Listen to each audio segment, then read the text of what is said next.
r/ProRevenge. You scammed me of $600 for an Xbox with games that never showed up?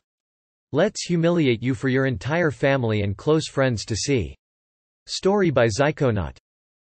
About 3 months ago I was buying an Xbox One X with like 10 games on it on Finn.no, which is the Norwegian equivalent of Craigslist, eBay. I contact the seller and ask to buy it with tracked shipping. I pay for it up front because generally honor is a pretty big thing in Norway and stealing is very frowned upon. People usually follow up on the sending with no issue, although I'm not doing that again lol. Now if I ask for tracked shipping and pay for it, and the sender or the post office doesn't have a receipt, documentation for sending it, it is their legal obligation to send back the money if it doesn't arrive.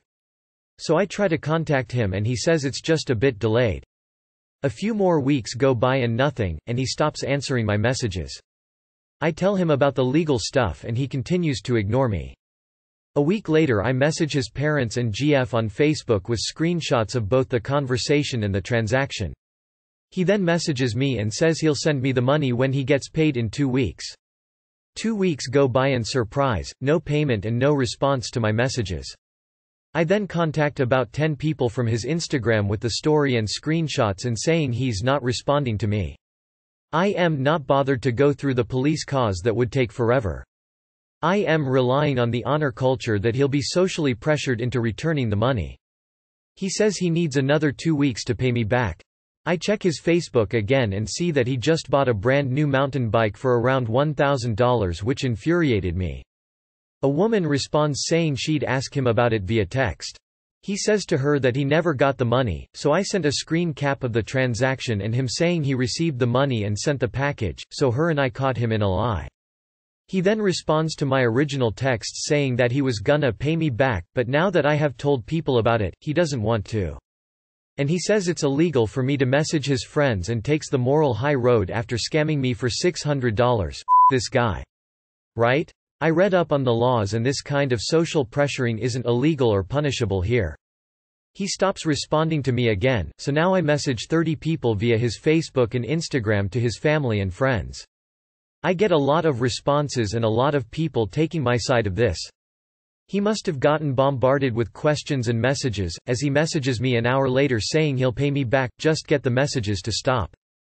2 days later I finally get my money back a few months after the scam. Truthfully, it's best they know, so I am glad he let you tell as many as possible before he caved.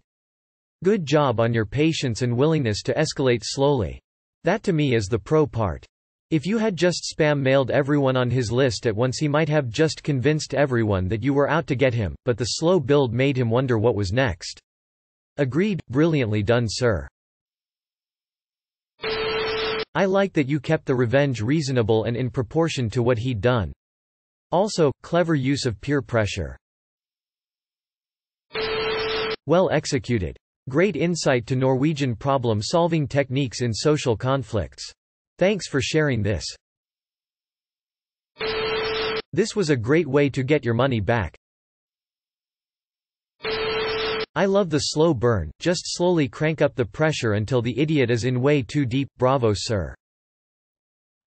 You are an absolute legend for making it to the end. Thank you so much for watching.